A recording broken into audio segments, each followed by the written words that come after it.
vehicles into the water, into the river, and multiple U.S. Coast Guard units, which are stationed very nearby, thank God, were immediately deployed along with local emergency personnel. And the Coast Guard is leading the response to the port, where representatives from the Federal Highway Administration, the FBI, the Department of Transportation, the Army Corps of Engineers, as well as Maryland officials and Baltimore Police and Fire, are all working together to coordinate an emergency response.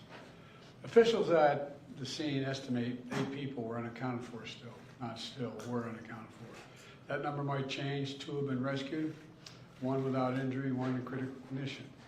And the search and rescue operation is continuing for all those remaining as we speak. I spoke with Governor Moore this morning, as well as the Mayor of Baltimore, the county executive, both United States senators and the congressman. And my Secretary of Transportation is on the scene. I told them we're going to send all the federal resources they need as we respond to this emergency. And I mean all the federal resources. And we're going to rebuild that port together. Everything so far indicates that this was a terrible accident. At this time, we have no other indication, no other reason to believe there's any intentional act here. Personnel on board the ship were able to alert the Maryland Department of Transportation that they had lost control of their vessel, as you all know and reported. As a result, local authorities were able to close the bridge to traffic before the bridge was struck, which undoubtedly saved lives. Our prayers are with everyone involved in this terrible accident and all the families, especially those waiting for the news of their loved one right now. I know every minute in that circumstance feels like a lifetime. You just don't know. It's just terrible. We're incredibly grateful for the brave rescuers who immediately rushed to the scene, and to the people of Baltimore who want to say, we're with you. We're going to stay with you as long as it takes. And like the governor said, you're Maryland tough, you're Baltimore strong, and we're going to get through this together. And I promise we're not leaving. Here's what's happening now. The search and rescue operation is our top priority. Ship traffic in the Port of Baltimore has been suspended until further notice, and we'll need to clear that channel before the ship traffic can resume. The Army Corps of Engineers is on the spot and is going to help lead this effort to clear the channel. The Port of Baltimore is one of the nation's largest shipping hubs, and I've been there a number of times as a senator and as a vice president. It handles a record amount of cargo last year. It's also the top port in America for both imports and exports of automobiles and light trucks. Around 850,000 vehicles go through that port every single year, and we're going to get it up and running again as soon as possible. 15,000 jobs depend on that port, and we're going to do everything we can to protect those jobs and help those workers. The bridge is also critical for travel, not just for Baltimore, but for the Northeast Corridor.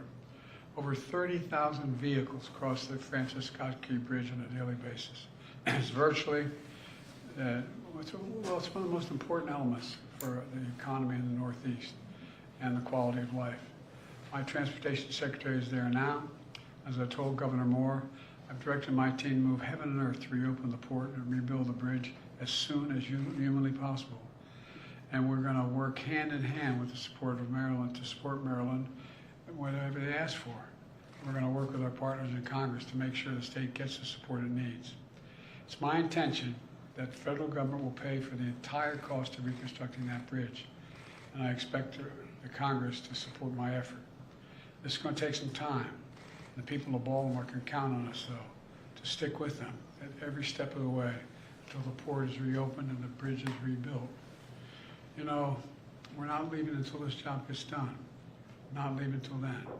So I just want to say God bless everybody who got everyone harmed this morning and their families. And may God bless the first responders, many of whom risking their lives. And the reason I'm not going to take a lot of questions, there's remaining issues that are open, and we've got to determine what's going to happen in terms of the rescue mission and the like. But Do you plan to go to Baltimore, sir? And if so, how quickly? I do, and as quickly as I can. You said the federal government's also going to pay for the repairs. I'm just curious, this was a ship that appears to be at fault. Is there any reason to believe that the company behind the ship should be held responsible? And then also, you mentioned... That could be, but we're not going to wait for that to happen. We're going to pay for it to get the bridge rebuilt and opened. What did you make of Israel's decision not to attend this meeting this week? Oh, I don't want to get into that. I'll have plenty of time to talk about Rob. You mentioned the port. Can I ask about cars? About the port. Can you expect Thank you, press. Thanks everyone for getting out. Thanks everyone. All right, thanks everyone. Thank you, press. Thank you. All right.